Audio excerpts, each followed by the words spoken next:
Hey guys, it's Melanie, and today I made candied strawberries, grapes, and banana, and just keep watching to find out how I did it.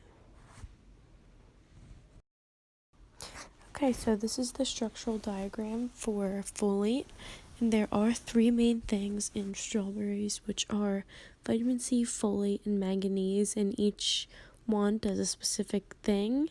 So vitamin C helps with bones, tendons, ligaments, and many other parts of the body. Without vitamin C, you can develop really harmful diseases. And manganese helps break down a lot of acids. They help break down some acids like glutamine, synthetase, and many other ones. And folate is helped with pregnant women to keep them healthy, and it prevents neural tube defects. Okay, so there are two structural diagrams here. The top one is vitamin E, and the bottom one is linoleic acid. So vitamin E acts like a fat-soluble antioxidant and stops the production of reactive oxygen species formed when a fat undergoes oxidation. And there is a lot of vitamin E in grapes. So 1 gram of grapeseed contains almost 0.15 milligrams of vitamin E. And linoleic acid is one of the essential fatty acids for the human body. So we can't produce it, but we can introduce it to our bodies. And in grapes, there are also something called flavonoids, and they are a special group of polyphenols, and it is huge in grapes. Okay, so sugar was used to coat the outside of the fruit after it was boiled and melted. So the most common name for sugar is sucrose, and it's a type of disaccharide made from a combination of the monosaccharides, glucose, and fructose. The chemical or molecular formula for sucrose is C12H22O11. So each molecule of sugar will contain 12 carbon atoms, 12 hydrogen atoms, and 11 oxygen atoms.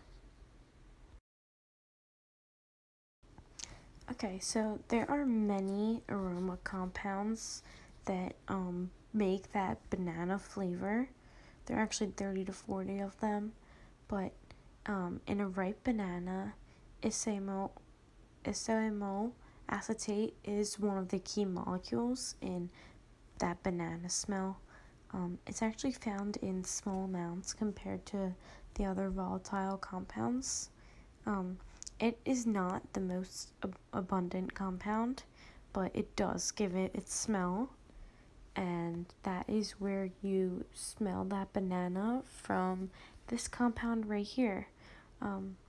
So, like banana flavored candies, for example, such as like a Laffy Taffy, that would contain higher amounts of this compound than an actual banana. Alright, so there are four main types of artificial sweeteners. They are saccharin, aspartame, acesulfame K, and sucralose. So people use artificial sugars if they suffer from illnesses that might cause them to be overweight, or just anything that they might want to use a lower calorie sugar. So most artificial sweeteners are very different. So sucrose is C12H22O11, and it is the most common sweetener.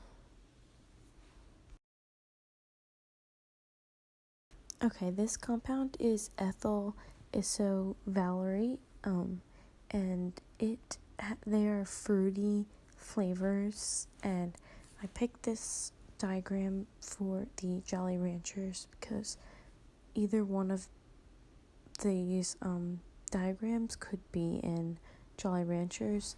So it has a very fruity scent and flavor, and they can smell like appley or strawberry or kiwi. But these are the compounds that are used when making Jolly Ranchers.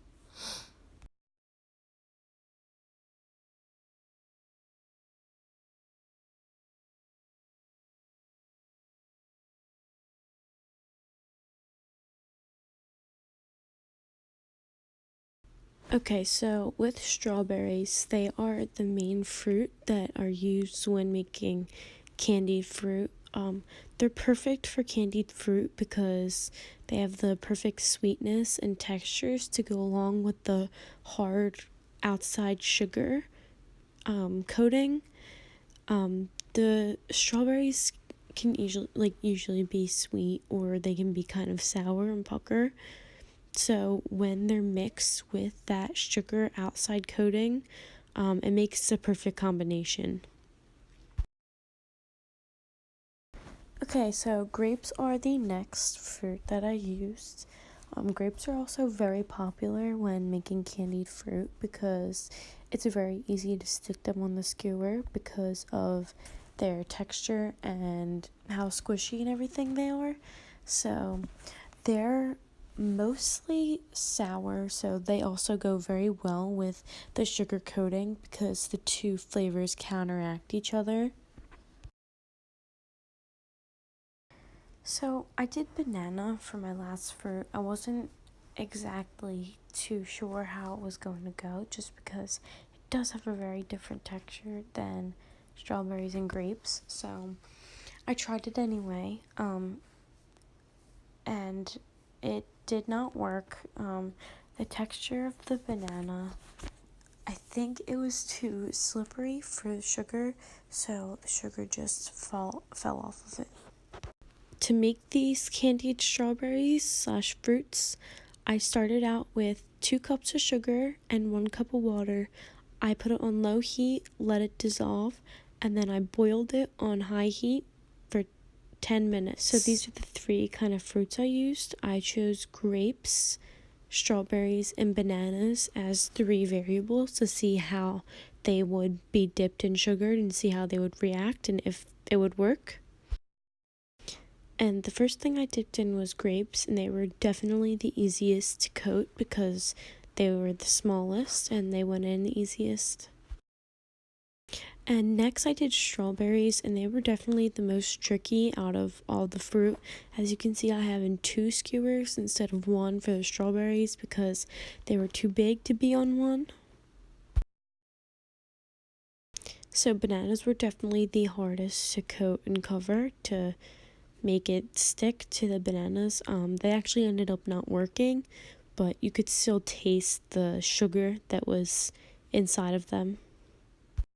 Okay, and for my next variable, I did a sugar substitute instead of regular sugar. So I just did the same thing, 2 cups of the sugar substitute, 1 cup water, let it dissolve, and then I boiled it.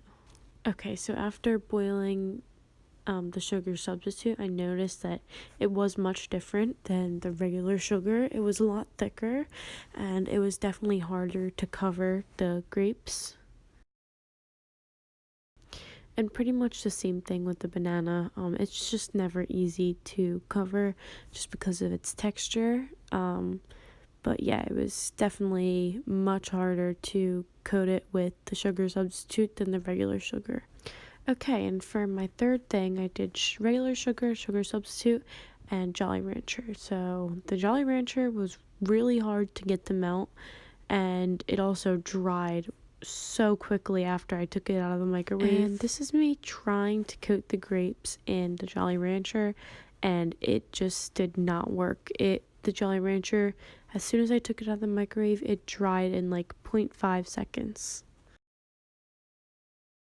Okay, so as you can see, all the way at the top is the regular sugared candies, the middle is the substitute sugar, and all the way at the bottom is the Jolly Rancher. Okay, so this was my third and final variable. So with the regular sugared candies, I left them out to dry on the counter. The substitute sugared candies, they went into the freezer